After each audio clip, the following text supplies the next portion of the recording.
식탁 위의 명약이라고 불릴 정도로 영양이 풍부한 깻잎. 상추와 함께 매우 익숙한 쌈채소인 깻잎은 들깨의 잎사귀로 향긋하고 부드러운 식감이 특징입니다. 쌈채소는 물론 여러 음식의 맛을 돋우는 식재료인데요. 깻잎에는 무기질과 비타민 등 우리 몸에 유익한 성분이 풍부하게 함유되어 있어 다이어트는 물론 치매 예방에도 도움이 됩니다. 그 외에 엽록소, 베타카로틴, 안토시아닌 등 여러 항산화 성분이 들어있는데요. 깻잎의 여러 효능 중 대표적인 효능은 바로 항암작용입니다. 천연 항암제라 불리는 깻잎은 항암 효과에 탁월한데요. 특히 베타카로틴, 폴리페놀 성분은 발암의 원인이 되는 활성산소를 제거하는 항산화 작용을 도와주면서 노화 예방을 해줍니다. 흔히 베타카로틴이라고 하면 당근 등 옐로푸드를 떠올릴 텐데 베타카로틴의 대명사인 당근보다 함유량이 깻잎의 1.5배 더 많이 들어 있습니다. 베타카로틴은 단단한 세포벽에 둘러싸여 있어 그냥 먹을 경우 흡수율이 낮지만 열을 가하면 세포벽이 약해지면서 체내 흡수가 용이해집니다. 깻잎의 영양소 중 잘 알려지지 않는 것이 있는데 바로 파이톨이라는 성분입니다. 파이톨 성분은 유용한 세포는 유지하면서 암세포만을 골라 제거해주는 효과가 매우 뛰어나 강한 항암작용과 면역 증강 효과를 가지고 있어 깻잎이 항암식품으로 불리고 있습니다. 이러한 깻잎의 항암 효과를 극대화하기 위해서는 두부와 함께 섭취하는 것이 좋은데요. 두부는 콩의 영양분을 고스란히 살리면서도 소화 흡수율이 95% 이상이나 되어 맛과 영양 모두를 충족시키는 대표적인 콩 가공식품입니다. 두부에는 이소플라본이라는 식물성 단백질이 풍부하게 들어있는데 이는 암세포의 성장을 억제하고 혈액순환을 원활하게 하는 데 도움을 줍니다. 두부의 주 성분인 콩의 리놀렌산은 불포화 지방산으로 체내 콜레스테롤 수치를 떨어뜨리고 비만, 고혈압 등 성인병 예방에도 탁월한 효능을 나타냅니다. 뿐만 아니라 두부를 섭취하면 감정 조절에 도움을 주는 세로토닌의 분비가 활성화되는데요. 세로토닌은 심리를 안정시키고 스트레스를 완화하는 데 도움을 줄 수 있습니다. 이렇게 암세포의 성장을 억제하는 두부와 암세포를 제거해주는 깻잎은 같이 먹으면 항암 효과가 극대화됩니다. 두부의 풍부하고 건강한 불포화 지방산은 깻잎의 지용성 성분인 베타카로틴의 흡수율을 최대 8배까지 올려줄 수 있는 시너지 효과도 발휘하여 암 예방에 더 큰 도움을 줍니다. 깻잎과 두부를 함께 먹을 수 있는 깻잎 두부무침 레시피를 알려드리겠습니다. 준비물은 깻잎과 두부, 들기름, 소금, 깨입니다. 깻잎은 깨끗하게 세척한 뒤 끓는 물에 약 10초 정도 데쳐줍니다. 데친 깻잎은 찬물에 바로 헹구고 물기를 꼭 짜줍니다. 물기를 짠 깻잎을 먹기 좋은 크기로 썰어줍니다. 두부는 깻잎 데친 물에 약 3분간 익혀줍니다. 익힌 두부는 건져낸 뒤 물기를 짜서 으깨줍니다. 준비된 깻잎과 두부를 섞고 소금 간이 잘 배이도록 조물조물 묻힌 뒤 들기름을 넣어줍니다. 마지막으로 깨를 솔솔 뿌려 마무리합니다. 중국의 고위서인 본초 강목엔 깻잎은 고기와 생선의 온갖 독을 해독한다고 쓰여 있습니다. 깻잎은 항암 작용 외에 특유한 향을 내는 정유 성분이 있어 비린내가 나는 생선을 섭취하면 식중독을 예방할 수 있으며 고기 등을 태웠을 때 함께 먹으면 PAH 등 발암성 물질을 상쇄시키는 효과가 있습니다. 깻잎은 채소로는 드물게 칼슘 함량이 높은데요. 우유의 거의 2배로 칼슘 섭취가 부족한 어린이나 노인이 섭취하면 도움이 됩니다. 그리고 고기와 함께 먹으면 깻잎의 불포화 지방산이 혈중 콜레스테롤 수치를 낮춰주어 혈관 건강에 유익합니다.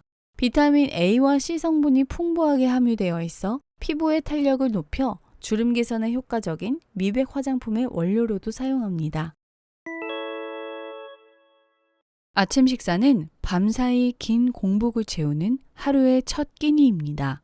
점심과 저녁 식사는 잘 챙기지만 바쁜 생활 속에 아침부터 국과 반찬 등 챙기기 힘들기 때문에 시리얼이나 토스트, 주스 등으로 간단히 때우거나 아침은 유독 거르는 사람이 많은데요.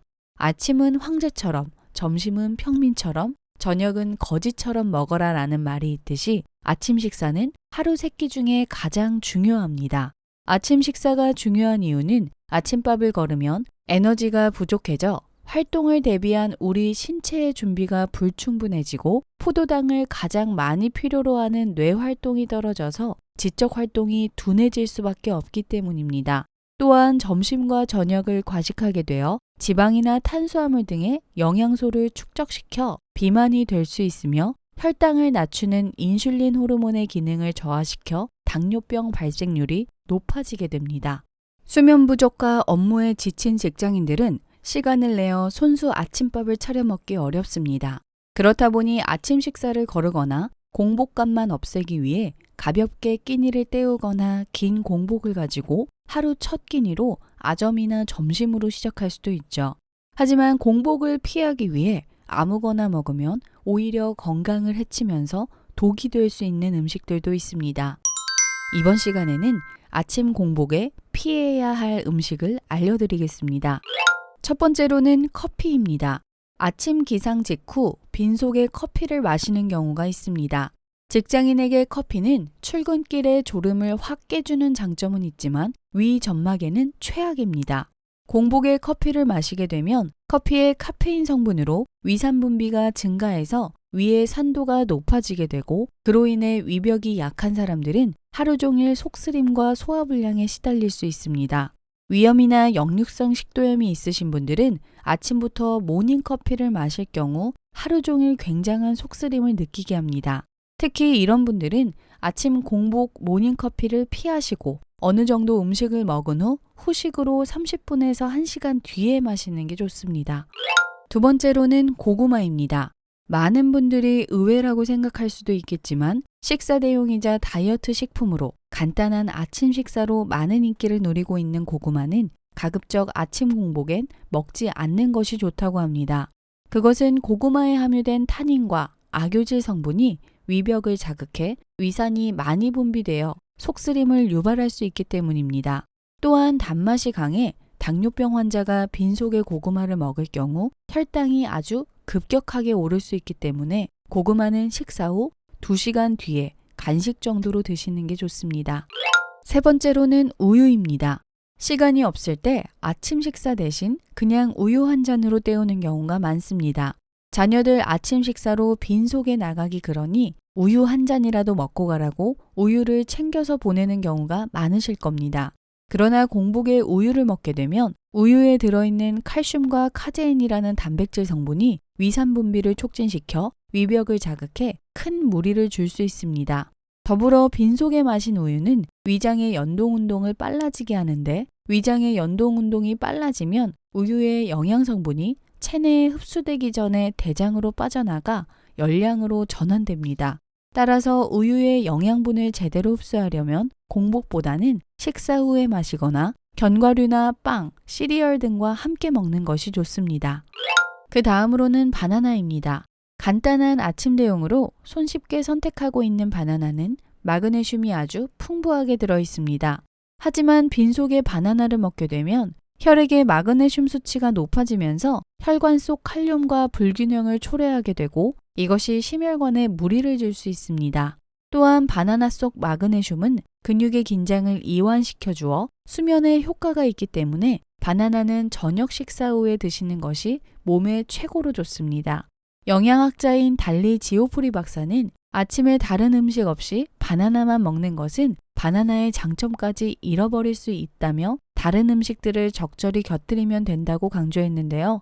그는 무가당 요거트나 피넛버터를 바른 토스트나 오트밀, 저당 요거트와 함께 섭취할 것을 권유했습니다. 다섯 번째로는 토마토입니다. 토마토는 세계 10대 슈퍼푸드로 알려진 완전식품입니다. 하지만 이렇게 좋은 토마토도 공복에 섭취할 경우 효과를 제대로 발휘하지 못하게 됩니다. 빈속에 먹게 될 경우 토마토의 펙틴 성분이 위산과 만나면 화학 반응을 일으켜 융해되지 않는 덩어리로 변하게 됩니다. 그렇게 변한 덩어리가 위장을 막아 내부의 압력이 높아지면서 위장이 부풀어져 팽창해 소화불량과 위궤양까지 발생할 수 있습니다. 여섯 번째로는 감입니다.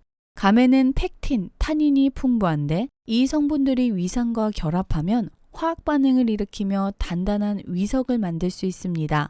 위석뿐만 아니라 위산 반응으로 소화장애와 복통을 일으키므로 공복에 감만 먹는 것은 피해야 합니다.